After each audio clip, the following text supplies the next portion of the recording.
Hey guys, this is going to be my instructional video of how I deep clean my brushes. Now, as you guys know, there's all kinds of alternative methods out there. There's the MAC brush cleanser, which is a great disinfectant when you're like on the job, on the go, when you need your brushes like clean right then and there. But when you go home at the end of the day and you just really need to deep clean your brushes, this is something I like to do at least once a week, even when I don't use them on a client that particular week. It's just really good to thoroughly disinfect them, because sometimes the little in-between cleansers you use don't really get the job done. So this was a technique I actually learned from Michelle Phan, and I kind of actually modified it a little bit to kind of fit me, or tweaked it a little bit. So thanks, girl, for that video. But anyways, the things that you'll need are, of course, your brushes. I have here my makeup brushes, some foundation, eyeshadows, so just a vast array of anything and everything. You're going to need like a disposable cup and a paper plate. You're also going to need some extra virgin olive oil of choice. And I like to use a dishwashing liquid that has some kind of antibacterial element to it, simply because I'm just like a clean freak. So if you can get your hands on some dish soap that is antibacterial, that would be great. But this particular one is just regular palm olive, and I've heard Dawn has the blue one is a really good one too. So you're gonna need all those things. So the first thing you're going to do is fill up your cup of water to about, depending on how many brushes that you use, I would say just under half. So fill it up with about half, and you always use lukewarm or cold water. I wouldn't say cold. I think lukewarm would be fine, but never use hot water on your brushes. So let's fill it up about halfway.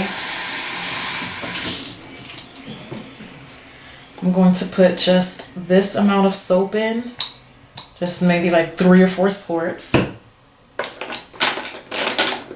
I'm going to take one of my brushes and mix that soap in this, and just to kind of create a little solution. And then I'm going to put all of my brushes in there, upside down. And this is just going to loosen up all of the makeup that's in there. I'm going to let this sit for about 20 minutes and then I'll come back. Okay guys, I'm back. My brushes have been fully saturated. And as you can see, our little solution has kind of loosened up some of that makeup. Definitely cleaned up. Now our next step is going to be taking your dish soap. You really don't need much. You're going to need about that much. And only filling about a third, not even a third, like less than that of the soap you use, you're going to put olive oil. So think 3 or 4 parts soap, 1 part olive oil. You're going to take one of your brushes, any one of your dirty brushes, and mix that up. And you're going to have a nice little olivey, soapy solution. And like I said, it really doesn't take much. And then you're going to take your hand and mix. And rinse.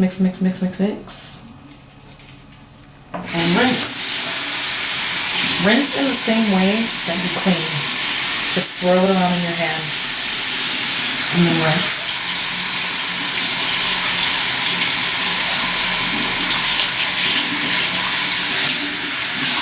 And occasionally you're going to have to take it out of the water and see if there's still soap in it, and if there is, then keep rinsing. And once again, I'm rinsing with lukewarm water. Also, depending on which brush you're using and the shape of it will also determine how you're going to clean your brush. So this one is my 252. I don't really do anything out of the ordinary. I just swirl it. Powder brushes, same thing. Just dip a little bit in there in your olive oil and swirl in your hand. You can squeeze out some of the excess and then rinse. Yes, you might have to leave your water running a little bit for this. I mean, if you want, you can turn the water on and off to save and consume water. It's totally up to you. Whatever works for you. I just find it's easier for me to just leave the water on for a little bit. Now, the way that you shape your brush when you're done cleaning is also just as important as the way that you clean a brush. And I'll show you what I mean by that in a second. Of course, it'll depend on what brush you're using. Not all of them need to be shaped, so it really just depends. This one in particular is the 109, and the idea of the 109 is to be a contour brush. So obviously it's going to be a little dense, not very fluffy. So once it's done rinsing, keep the brushes upside down. Once it's done rinsing, I kind of taper it off. I'm not really squeezing out the water. I'm just kind of gently compacting the bristles so that they're tight. And then you're going to want to let them dry like this. You're going to want to let them dry so that they're not touching the surface, not like that, because mold can get in there and can actually, spread all the way up to your brushes. So you want it to be hanging off whatever surface so that it's completely exposed to the air, just like that.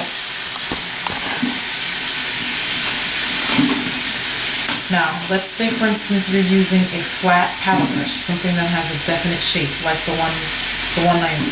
What I do is I get some of the soap in there, and then rather than swirling it around, because you can actually destroy these type of brushes like that, I take it, kind of like gently fold it up against my hand, and zigzag it up. Go opposite side, and zigzag. And squeeze and zigzag. And then you go in with your water, and it's the same method. And that way you're not destroying the shape of the brush.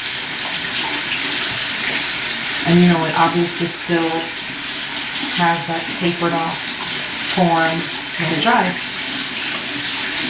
Now since the 249 is basically like a smaller version of the 190, you're basically going to do the same thing with this type of brush. Kind of bend the bristles a little bit and then zigzag up your hand and squeeze some of that out and then rinse. Do the same technique as you're rinsing it out.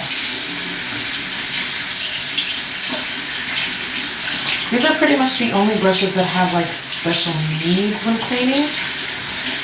The way that I like to shape my blending brushes, like anything like the 224 or the 217, I get the soap in them, swirl them around in my hand, and you can rinse them off like normal. Just swirl it around.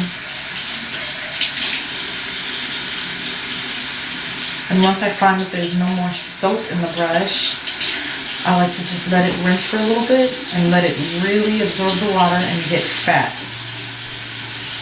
Just like that. You see how it's kind of fat? Don't drain the water out of these. I like to let them kind of get flat. And then I lay it, keep the water in the brush, and then I lay it just like that. And when I do that, it dries fluffy. I find that when I would drain the water out of my blending brushes, that they would kind of dry in this weird, almost pencil shape, and I didn't like that because obviously the purpose of a blending brush is it's supposed to be fluffy, and when all the bristles are going in one direction, that's not really going to help you for your technique. So I just started doing that. Just really let it soak up, let it get fat. And then just let it dry. Now I got my foundation brush. And I mean, once you let your brushes really sit in that water, I mean, that's really the hard part is over. That is what really loosens up, especially when you're working with darker foundations. I mean, sometimes the 187 brush is if you're like me and you're like a neat freak like me, it's almost impossible to get it completely clean. But when I soak them first, I find that it's pretty much foolproof. So I mean, you don't have to soak your brushes, whatever works for you. But that's just something I like to do, and it helps. It just makes the job easier and faster. Because I find that when I don't soak my brushes, I was just scrubbing and scrubbing for days, and this just makes my job so much easier.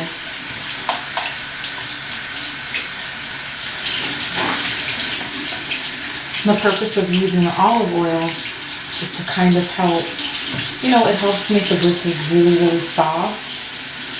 because I feel like sometimes when you use soap alone on the brushes, that kind of is a little harsh for them.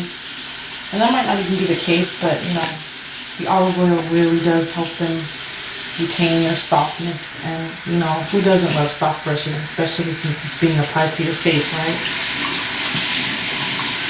For brushes that are a little bit fluffier, like the 129 I have here, for example, or like my 187, what I like to do is once I'm done rinsing with them, I will drain the water out, facing, you know, upside down, drain the water out, and then I'll do one of these noses, and then it kind of like opens up the bristles a little bit, so that way it dries fluffy. And then it also helps it dry faster because, you know, obviously if it's like this, it's going to take a little bit longer to dry. But if you fluff it out, it helps ventilate a little bit more. Same with the 187. Drain as much water out as possible, and then I'll fluff it out. So we got this crazy looking. So pretty much this is how the brushes are going to dry, hanging over. Any brush, like the blending brushes, anything that I keep compacted and with the water in, those are going to dry a little bit longer. Same with the 190, just because I keep the water in to help retain its shape. Fluffier brushes will probably be dried in like 10 minutes. Like the more water you drain out of them, the faster they will dry. Flatter brushes, same, you know, it's just flat. As a matter of fact, you can probably wipe the water out of the 249 or the 190. So yeah, drying time, usually it takes, when I do this method for my blending, it'll take all night for those to dry. Obviously, you don't have to wait all night. If you need them like in a few hours, you can drain the water out. But this is just when I have the time, I like to do that because, you know, it helps them dry a little bit fluffier and they're more readily available for the next use. So always make sure you keep them hanging over the edge so that water doesn't seep through into the ferrule and that it doesn't, you know, bacteria doesn't get in there. And that's pretty much it, guys. There you go. Some brushes. Let me know if you guys have any questions, and that's it. Bye bye.